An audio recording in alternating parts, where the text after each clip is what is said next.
네, 일본 후쿠시마와 미야가현 일대에서 발생한 강진으로 4명이 숨지고 100여 명이 다치는 등 피해가 잇따랐습니다. 네, 대규모 정전과 단수 등도 잇따랐는데 일본 정부는 자위대를 현지에 파견해 피해 주민들을 지원할 계획입니다. 현재 상황 알아보겠습니다. 이경아 특파원. 네, 도쿄입니다. 네, 자, 지금까지 확인된 피해 상황부터 좀 정리를 해볼까요? 네, 일본 정부 대변인인 마스노 관방장관은 오늘 오전 기자회견에서 이번 지진으로 숨진 사람은 4명, 다친 사람은 107명으로 집계됐다고 밝혔습니다. 이어 지진 발생 지역에 있는 후쿠시마 제1, 제2 원전과 오나가와 원전 등에 대해서는 현 시점까지 이상은 확인되지 않았다고 설명했습니다. 후쿠시마와 미야기현 등 토호쿠 일대를 중심으로 발생한 이번 지진은 최대 규모 7.4를 기록했습니다.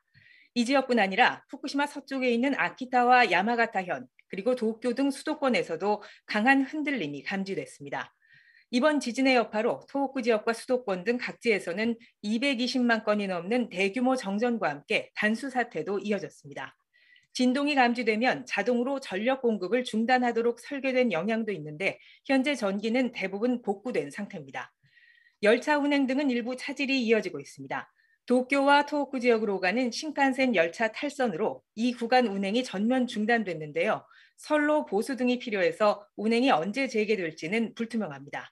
이뿐 아니라 건물 일부가 무너져 내리고 도로에 큰 균열이 발생하는 등 곳곳에서 지진이 남긴 흔적이 확인되고 있습니다.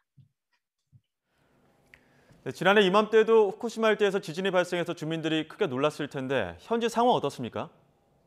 네, 지난해 2월 13일 동일본 대지진 10주기를 앞두고 비슷한 규모의 강진이 같은 지역에서 일어났습니다. 당시 3명이 숨지고 180여 명이 다치는 등 인적 물적 피해가 발생했는데요. 이번에는 지난해에는 없었던 쓰나미주의보까지 발령됐습니다. 이 때문에 해안가 주민 2만여 가구는 심야에 높은 곳으로 대피하는 등 불안 속에 밤을 보내야 했습니다. 쓰나미주의보는 오늘 새벽 모두 해제됐지만 지진 피해로 주민 불편이 이어지고 있습니다. 일본 정부는 이 지역에 자위대를 파견해서 주민에 대한 급수 지원 등을 할 계획입니다.